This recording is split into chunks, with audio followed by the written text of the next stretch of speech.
Department.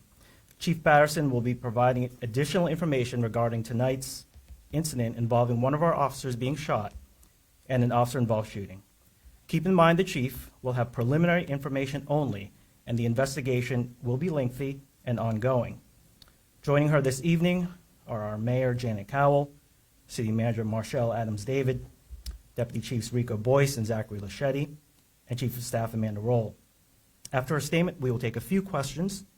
Keep in mind that this is an ongoing investigation. Chief Patterson. Good evening. As always, we appreciate your patience as we are working through these very volatile scenes. I can share with you that at 7:55 p.m. you did hear from Deputy Chief Rico Boyce with a preliminary information concerning this incident. The incident and events that occurred tonight are deeply troubling, they're concerning to me, and I know that they cause fear to the community and for those who reside close to this incident.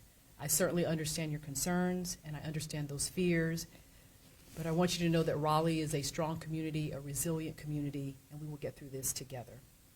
I would like to first provide an update on our injured officer.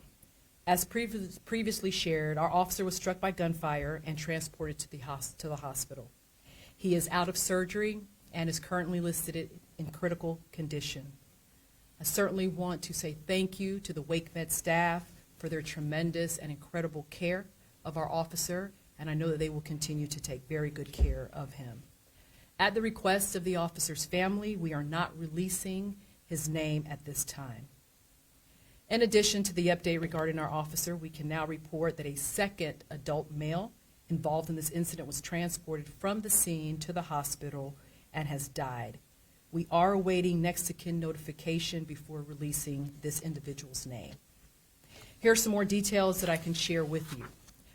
Shortly after 5:30 p.m., RPD officers were dispatched to a residential burglary in progress in the 600 block of Democracy Street. The female 911 caller stated that she knew the suspect from a previous relationship. Initial responding officers arrived shortly thereafter and reported hearing shots fired from the residence. Officers radioed in for emergency assistance. Our officers and officers from neighboring jurisdictions responded to assist immediately. The details of the initial incident are still under investigation as we are trying to piece everything together. And certainly you know that as we get more information, we're going to share that with you. In keeping with departmental policy, the State Bureau of Investigation was notified and promptly responded to conduct the criminal investigation and will submit their findings directly to the Wake County District Attorney. I'd like to thank Director Chip Hawley, who was at the hospital with me and has been there that entire time as we were waiting to get the results of our officer. The RPD's Internal Affairs Unit will conduct an administrative investigation that will focus on departmental policy compliance. I want to thank the Raleigh Fire Department, Wake County EMS, Emergency Management, and our law enforcement partners for their quick response and assistance to this incident. Also to our governor and our DPS secretary for their phone calls, and also our Attorney General, Jeff Jackson.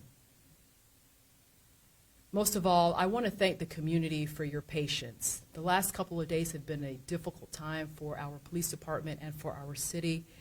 What we have endured as a community is heavy.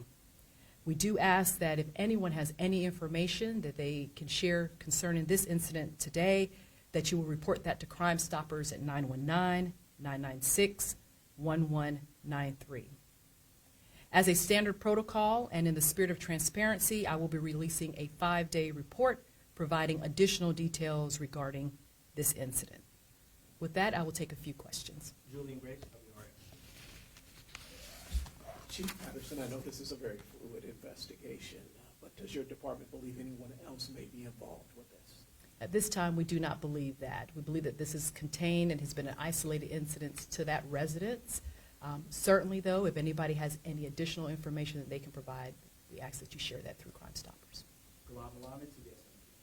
That second individual who was injured, is that a Raleigh police officer, a bystander, somebody who was in that residence that was being responded to? So we only have one Raleigh police officer that was injured, and then we have 2 other individuals, both of whom are deceased. ABC 11. The other deceased person, without getting into your investigation, were they inside the residence? What I can share from you at this time, we believe that everything occurred inside the residence. Julian, follow up. Chief Patterson, I don't know if you could get more into the details about this, but you did mention that the victim knew the suspect. Can you define what that relationship may have been? Yes, so what we are learning at this time in talking to witnesses and talking with the victim, we believe that the 2 were in a relationship at some point. Perhaps they were married. We are getting more details on that. Last question. What is, can you give us the identity of that suspect? We do not have that at this time, pending family notification, next of kin notification. Thank you very much. Okay. Mayor, Chief, City Manager, thank you very much. Thank you for your time.